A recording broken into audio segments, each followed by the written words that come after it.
કેમ કે પ્રધાનમંત્રી બન્યા બાદ તેમને આપે એ પણ જોયું હશે કે જી જી આપે એ પણ જોયું હશે કે જી એટલે કોરોના કાળમાં પણ જે સ્થિતિ હતી, જે ડર ફેલાયો હતો, આખું વિશ્વ સ્તબ્ધ હતું અને ક્યારે કોણ રસી શોધશે, ક્યારે આવશે અને આપણે ક્યારે મળશે એ તો આપણને ખબર જ નહોતી. ત્યારે મોદી સાહેબે એ બધાને બચાવવા માટે જે રીતે રસીની શોધ કરી, સાયન્ટિસ્ટોને એમણે સાંત્વના આપી, એટલે એમણે હિંમત આપી અને હિંમત આપીને એમને કહ્યું કે તમે કરો, હું જવાબદારી લઉં છું.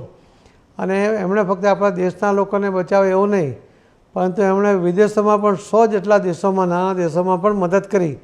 એ મોદી સાહેબની વિશેષતા રહી છે કે આફતને અવસરમાં બદલી નાખવી. કેમ કે મેક ઇન ઇન્ડિયાનો નારો પણ તેમને આપ્યો.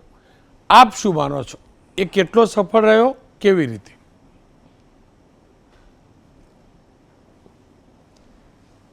જો આજે સામાન્ય માણસ, એને પણ એમ લાગે કે હું મારા દેશમાં બનેલી વસ્તુનો ઉપયોગ કરું. એમણે કહ્યું કે બહાર લગ્ન નહીં કરવા જોઈએ વિદેશમાં. આજે તમે જુઓ કે લગભગ બધાના લોકોએ નક્કી કરેલા લગ્ન કે એડવાન્સ જે પૈસા આપ્યા હતા એ પણ કેન્સલ કરીને એમણે દેશમાં લગ્ન કરવાનું શરૂઆત કરી દીધી. તો એમની વાત, એમનું મહત્ત્વ લોકો સમજે છે અને એમની વાત પણ માને છે.